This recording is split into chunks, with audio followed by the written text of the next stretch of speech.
قال رسول اللہ صلی اللہ علیہ وسلم لا تنتف الشیب ما من مسلم یشیب شیبۃ فی الاسلام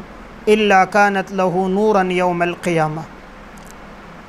وفی روایت الا كتب اللہ له بها حسنة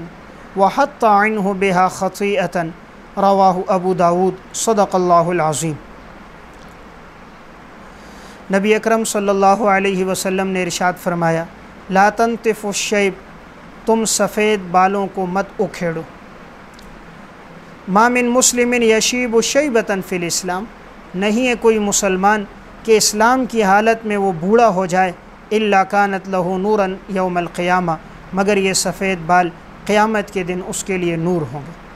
اور ایک روایت میں آپ صلی اللہ علیہ وسلم نے فرمایا الا کتب اللہ لہ بها حسنۃ، اللہ تعالیٰ ہر بال کے بدلے اس کے لیے نیکیاں لکھ دیتا ہے، وحط عنہ بها خطیئۃ، اور اللہ تعالیٰ اس کے گناہوں کو مٹا دیتا ہے۔ گفتگو چل رہی تھی کہ شریعت میں بعض اعمال ایسے ہیں جس کے ذریعے انسان کے گناہ جڑ جاتے ہیں، تو ان میں 37ویں نمبر پر عمل ہے حالت اسلام میں بالوں کا سفید ہونا۔ تو جب کسی انسان کی زندگی اسلام میں گزری، اب وہ اسلام کی حالت میں بوڑھا ہو گیا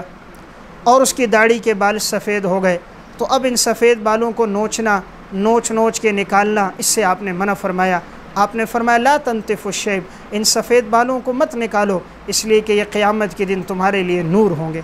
تو دنیا میں بھی سفید بالوں کے ذریعے چہرے پر ایک نورانیت اور روحانیت ہوتی ہے، قیامت کے دن بھی یہ نورانیت ہوگی، اس لیے سفید بالوں کو اکھیڑا نہ جائے، سفید بالوں کو سیاہ نہ کیا جائے، شریعت نے اس سے منع کیا۔ بعض لوگ اپنی داڑھی پر، اپنے سر کے بالوں پہ کالا رنگ لگا دیتے ہیں، جس کے ذریعے سے یہ ایک دھوکہ دہی ہے، اسلام نے سیاہ رنگ کی اجازت نہیں دی، اس سے منع فرمایا۔ اور بالوں کا سفید ہونا یہ تو اس کے لیے ایک نور کا ذریعہ ہے، ایمان اور روحانیت کا ذریعہ، اور آپ صلی اللہ علیہ وسلم نے فرمایا یہ جو بال سفید ہوئے ہیں اللہ تعالیٰ اس کے ذریعے اسے نیکیاں عطا فرمائے گا اور اس کے گناہوں کو مٹائے گا۔ تو گناہوں کو مٹانے والا ایک عمل حالت اسلام میں انسان کی داڑھی کے بالوں کا، سر کے بالوں کا سفید ہونا ہے۔